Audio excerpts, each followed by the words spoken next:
पाठ 14 मेरी विदेश यात्रा। पाठ परिचय।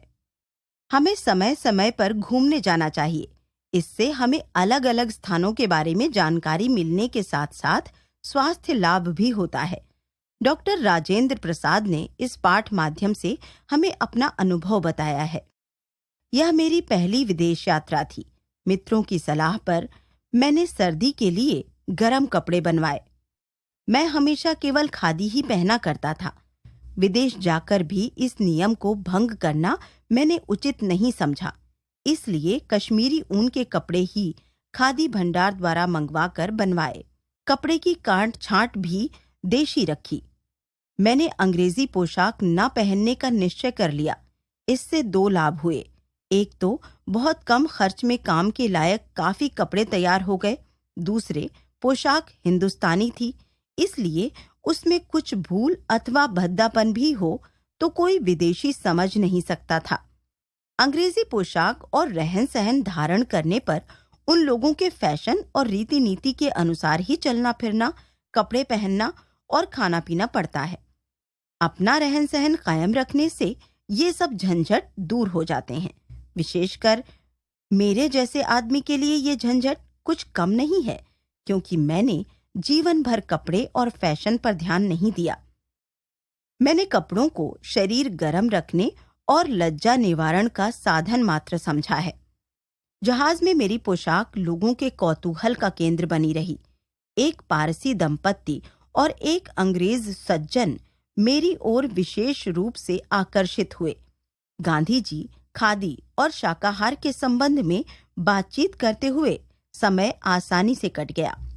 रास्ते में मुझे ज्ञात हुआ कि जब तक जहाज स्वेज नहर से गुजरता है तब तक थॉमस कुक कंपनी की ओर से ऐसा प्रबंध करता है कि जो यात्री चाहे वह मोटर द्वारा जाकर कोयरो नगर और उससे थोड़ी दूरी पर स्थित स्फिंक्स देखकर आ सकता है। मैंने इसे देखकर आना उचित समझा। मेरे साथ कुछ और यात्रियों ने भी वहां जाने का प्रबंध कर लिया। हम लोग सवेरे 5 बजे जहाज से उतरकर मोटर पर केरो चले गए। केरो पहुंचने पर मुंह हाथ धोने और नाश्ता करने के लिए हम एक होटल ले जाए गए। फिर हम केरो का अजायब घर देखने गए। वहां पिरामिडों की खुदाई से निकली चीजें सुरक्षित थीं। यह अजायब घर बहुत सुंदर था। प्राचीन मिस्र के कितने ही नामी और प्रतापी बादशाहों के शव ममी जो पिरामिडों से निकले थे, पर उनका चेहरा और हाथ पैर ज्यों के त्यों थे। वे जिन कपड़ों में लपेटकर गाड़े गए थे, वे कपड़े भी अभी तक वैसे ही लिपटे हुए थे। वह कपड़ा बहुत ही महीन हुआ करता था। कहते हैं वह भारत से ही जाया करता था। उन दिनों वहां के निवासियों का विश्वास था कि आराम के सभी साधन यदि मुर्दे के साथ गाड़ दिए जाएं, तो वह उनके परलोक में भी आराम पा सकता है। इसी विश्वास के अनुसार पिरामिडों के अंदर शव के साथ सभी आवश्यक वस्तुएं गाड़ दी जाती थीं, जैसे पहनने के कपड़े और गहने, बैठने के लिए चौकी, खाने के लिए अन्न, श्रृंगार के सामान, सवारी के लिए रथ और नाव भी। वे सब चीजें दिखने में एक से एक थीं। उन्हें देखने से ज्ञात हुआ है कि उस समय भी लोग सोने का व्यवहार जानते थे।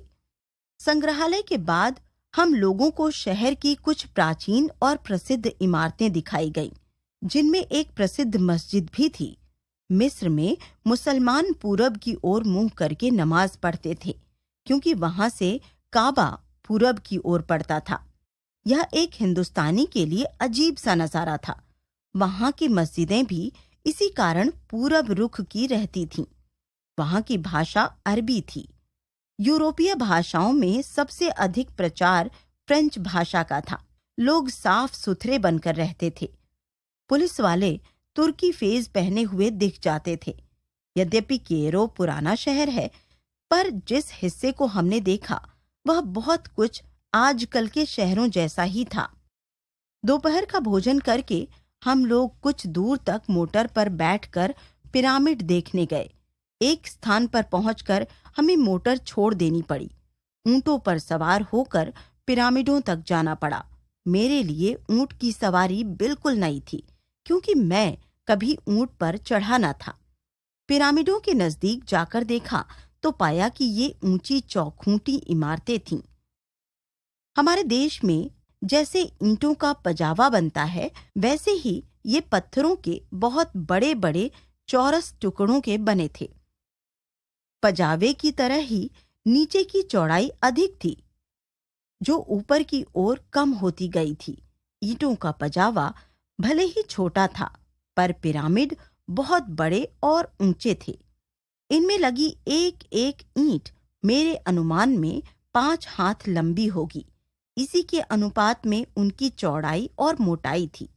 एक एक ईंट काट कर न जाने कितने दिनों में इतनी बड़ी इमारतें तैयार हुई होंगी। इसमें कितने गरीबों ने अपनी जिंदगी का कितना हिस्सा लगाया होगा, और ये सब किसी एक राजा के नाम को उसके मरने के बाद भी कायम रखने के लिए किया गया था। नाम तो अब केवल पुस्तकों में रह गया है। ये इमारतें, जिनसे मनुष्य कोई लाभ नहीं उठा सका, अपनी जगह पर हजारों वर्षों के बाद आज भी ज्यों की त्यों खड़ी हैं। स्फिंक्स एक अजीब चीज थी। इसका मुंह मनुष्य का और शरीर दानव का था। एक बहुत बड़ी मूर्ति एक रेगिस्तान में इसी शक्ल की बनी पड़ी थी। सुनते हैं, प्राचीन काल में इन प्रश्नों के उत्तर देती थी, पर यह जो कुछ कहती थी वह समझना कठिन होता था। अब ये बातें तो नहीं हैं, पर यह मूर्ति अवश्य उस काल का स्मरण कराती रहती है।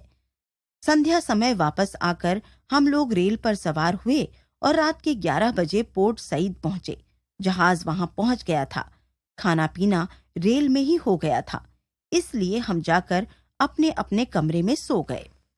भूमध्य सागर में पहुंचने पर कुछ सर्दी लगने लगी। लाल सागर तो बहुत गर्म था, अरब सागर से भी अधिक। भूमध्य सागर में हवा भी कुछ जोर से चलती थी, इसलिए जहाज कुछ हिलता था। इटली के निकटवर्ती सिसिली टापू के पास होकर जहाज गुजरा। वहां का शहर कुछ दूर से देखने में आया। पहाड़ साफ नजर आता था। कुछ दिन बाद हम मार्सेल्स, फ्रांस पहुंच गए। रास्ते में कोई विशेष बात नहीं हुई। समुद्र यात्रा में चारों ओर पानी दिखता था। दिन रात पानी देखते देखते 1-2 दिन के बाद ही ऊब होने लगी। अगर कहीं कोई गुजरता हुआ जहाज आ जाए या जमीन देखने में आ जाए तो बहुत आनंद आता। सभी मुसाफिर उसे इस तरह देखने लगे मानो उन्होंने कभी जमीन देखी ही नहीं थी। मार्सेल्स में हम सवेरे ही उतरे। वहां एक होटल में ठहरे। वहां भी कुक कंपनी की कृपा से शहर के देखने योग्य सभी स्थानों को देख लिया। सवेरे जहाज से उतरते ही मैंने रात को रवाना होने वाली गाड़ी में अपने लिए जगह बुक करा ली थी। दिन भर घूम घाम कर रात की गाड़ी से पेरिस के लिए रवाना हो गया। पेरिस से गाड़ी बदलकर मैं कैल पहुंचा। वहां फिर जहाज पर चढ़कर संध्या होते होते डोवर में उतरा। डोवर से रेल में चढ़कर रात के लगभग 9 बजे लंदन पहुंच गया।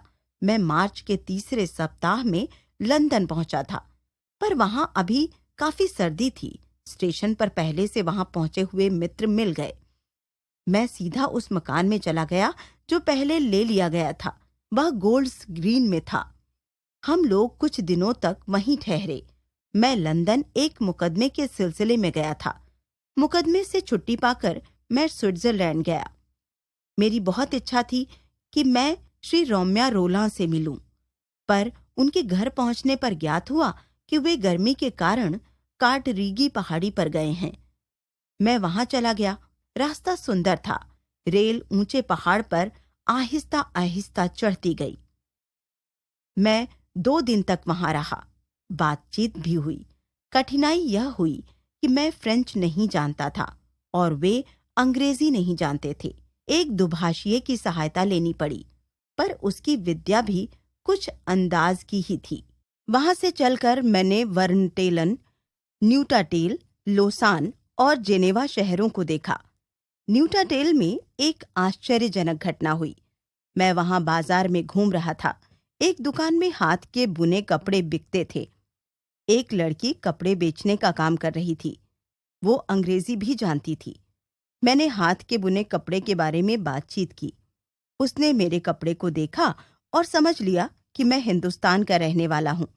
मुझे ये जानकर आश्चर्य हुआ कि वो न केवल गांधी जी का नाम जानती थी, बल्कि गांधी जी से संबंधित जो भी ग्रंथ उसे मिल सके थे, वो उन्हें पढ़ चुकी थी।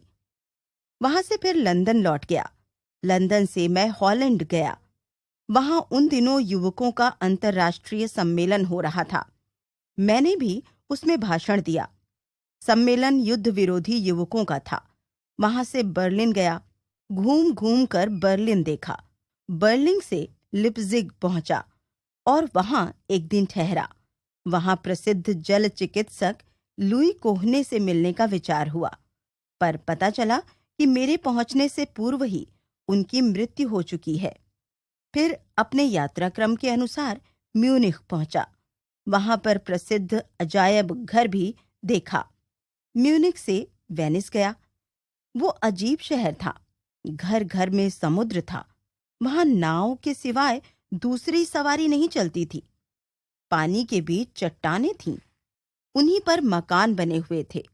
मच्छरों की भरमार थी। मसहरी में भी नींद आनी कठिन थी। फिर वेनिस से रोम पहुंचा। वहां के सभी प्रसिद्ध स्थान देखकर मार्सेल्स के लिए रवाना हुआ। मार्सेल्स से मुल्तान जहाज पर सवार हुआ और मुंबई आ गया।